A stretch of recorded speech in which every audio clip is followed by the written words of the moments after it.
they're now going to be on my mind. Maybe I'll make a TikTok about it. Maybe that TikTok, you know what I mean? It's just like, Yeah. who knows what is coming.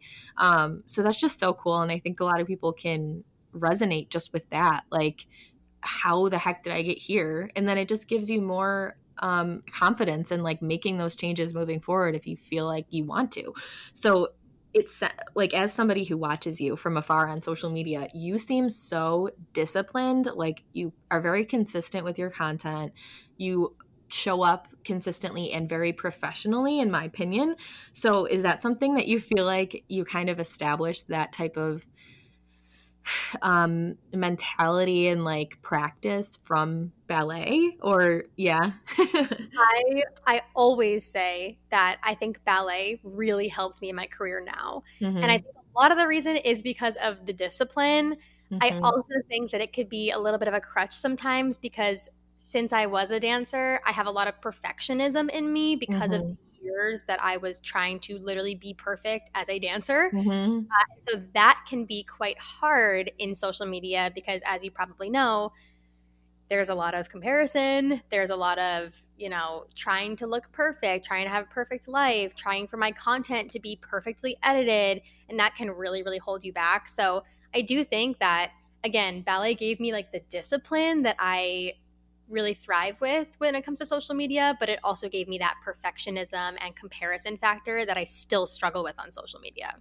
Yeah. Yeah, that's definitely hard. It's in staying consistent, comparing yourself. Like, I compare myself all the time, and what I come back to is just, you don't know behind the scenes. You don't, like, a lot of Oh, people just seem like overnight they're successful, and that happens like one every 100 creators, if not even less than that, probably.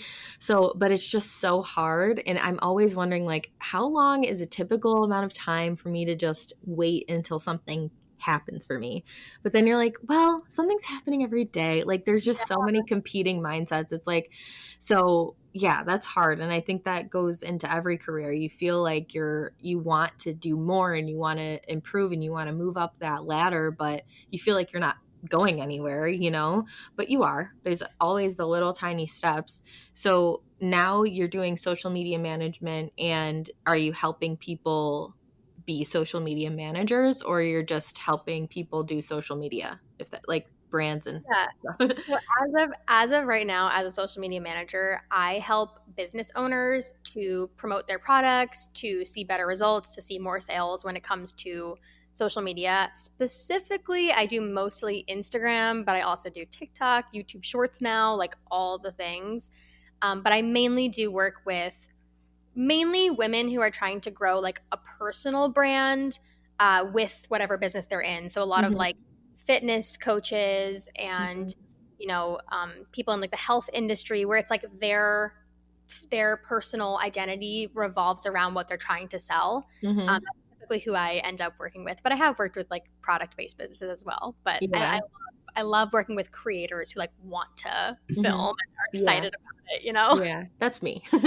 But do you like working with different clients and stuff? Like, from my experience as a freelancer, you kind of get to know these people. Yeah. Do you find that a lot of them made a pivot in their life? I feel like anybody really making an online business, they had a life beforehand. They had a different career. So do you see that a lot? Yeah, I Yeah. do. I do. Yeah. A lot of times they, had a typical job and then kind of transitioned into whatever. Even like somehow I ended up working with a lot of women in the health industry. So whether it's Mhm. doctors or, anything in that realm.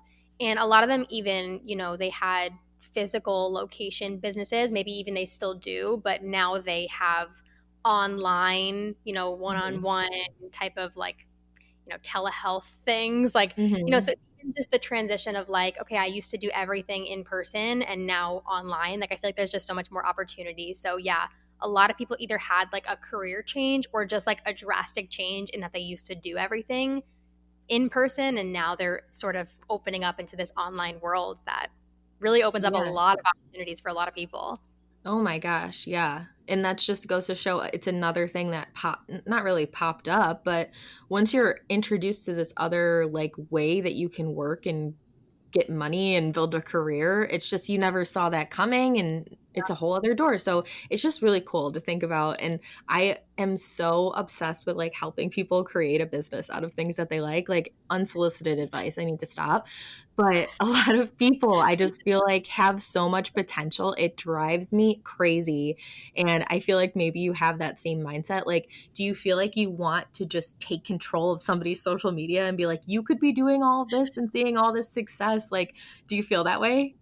Absolutely. And again, like I think it ties back into like a lot of the perfectionism of like, let me do it. Can guarantee that I'm going to see you better Yes. results. Yeah. It's always an interesting dynamic with like a creator and a social media manager because it has to be this balance of like what they want to create and how I can make it better, you know?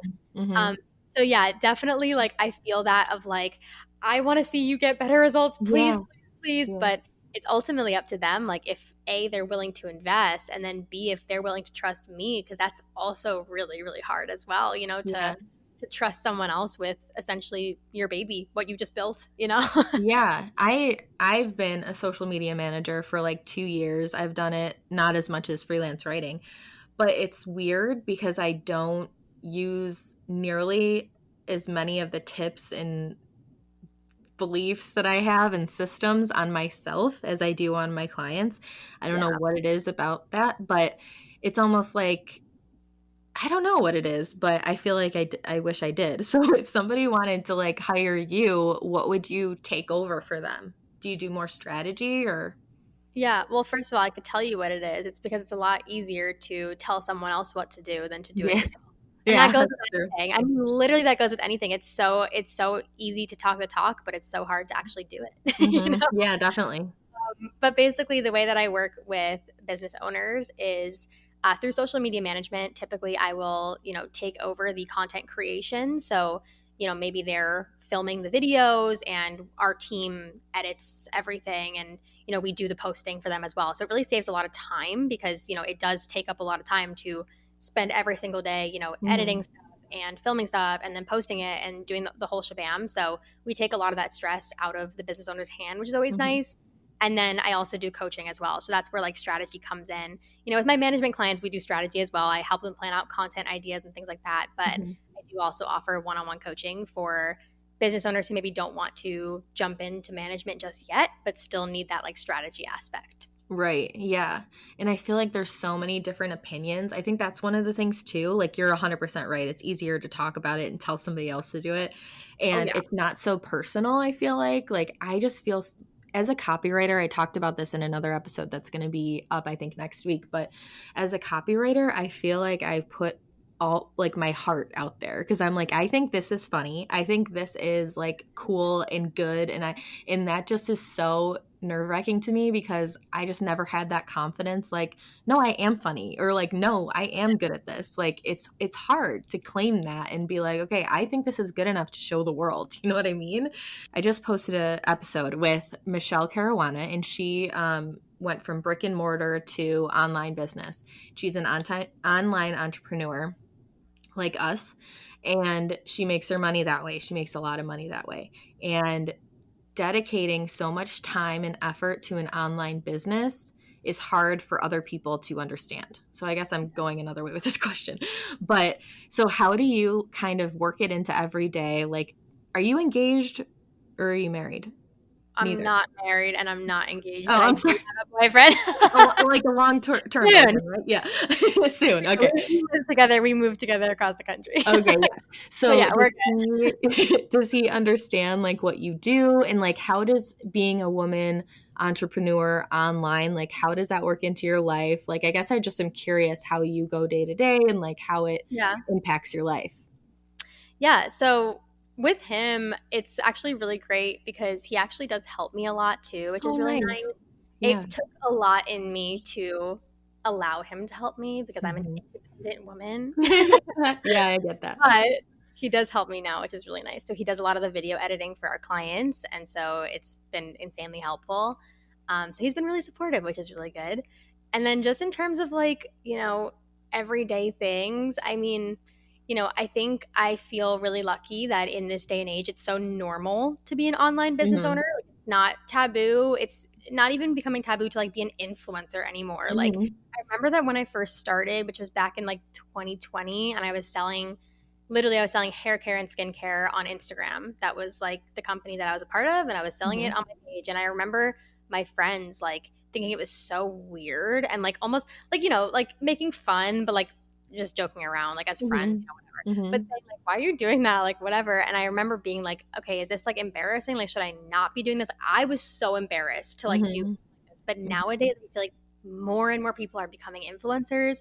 More and more people are starting businesses. And I Mhm. love to see that. So Mhm. for me, like I just get so empowered seeing other women in business and, starting online businesses and things like that showing up, even if it's just like an influencer thing. Like I don't even care. Like I love to see it. I love to hear my friends now doing it. Like Mhm. it makes me so happy. So I don't know if that really answered the question. My question was like in 8 different like, sorry about I that. love it. Like, I have so many questions, like things I like to talk about, so sometimes I'm like talking, I'm like, "Wait, where am I going with this?"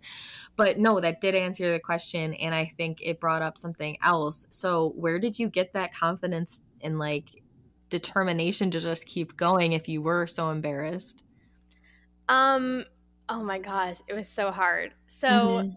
yeah, when I first started online, I was so embarrassed to like ever make Me videos. too. I actually told my friend, the one who brought me into online business in the first place, I said, I am not going to be talking on my Instagram stories like you do. There is no way I'm doing that. That is so embarrassing. I literally told her, I was like, not my Mhm. thing. I'm not doing Mhm. it. Now I'm here. Yeah, yeah, yeah. Now I do it every day. So I guess like a lot of what allowed me to feel that confidence in it and not feel so insecure is was really just practice. I mean, it took time, Mhm. like it was just this like determination that I was going to be able to succeed. It was community too, seeing Mhm. other business owners that were also doing this, making friends with other business owners, and it felt less normal. Like nowadays on my Instagram feed, I rarely see like any like normal typical person content. Like I only see business content. So for me, what I do is so normal because that's what I see. Right, yeah. Concept of like surround yourself with the people that you want to be like, that's literally what I did. Like I surrounded myself with people who were also content creators and were also business owners and were also trying to do the same thing that I was doing, and so it felt more normal. I think that's Yeah. probably like, it's so hard for people to start a business because they have that fear. So what I would recommend is surround yourself with other people who do the same thing, and I can guarantee you it's going to feel a lot less scary to start. Oh my gosh, I think community and just your close circle Yeah. it really just makes everything so much easier. It gives you so much more confidence, and you're not as distracted by what people might be saying. Like, you don't even know that they're saying or thinking these things, but I think a lot of us are just embarrassed because I don't know, you're doing something different. And even though we are saying like it is a lot more normalized now, it still is nerve-wracking to put yourself out there Yeah. because again, it's like putting your heart out there. Like, and it's just so vulnerable and whatever. But I think, yeah, that's so important to have just your feed, but also like I was just talking on TikTok the other day about like have your world be your for you page, like a TikTok Yeah. for you page, because it's like the things that you engage with, you're going to see more of. The things that you engage with, you're going to feel, you're going to believe. And like that really impacts every second of your life. You know what I mean? Yep. Yeah. So true. Yeah. Yeah, it really I think that makes a huge difference in your success, in your happiness and everything. So, um as far as your business now, do you have like goals and dreams that you want to keep going with? Like where do you see yourself in the future? This is probably the hardest question for me. It's that question of like, what's your 5-year plan? I'm like, I don't even know. If you had asked Yeah. me 5 years ago what my 5-year plan would be, Right. I'd be like, I'm a dancer. Yeah. Yeah, right. So, it's so hard for me. But I definitely want to just continue building up my agency. I have a really awesome team right now. You know, I want to continue growing up that team and fostering that community and really, gathering a really cool group of people to help out. I want to continue helping out more business owners. I don't have a specific plan of like how, where, why, what that's going to look like, but I love doing it. And so that's definitely something that I want to do for sure. Mhm. Just being able to do this with other people. So like my team, my little community, like I love it. And being able to help other people, like that's just my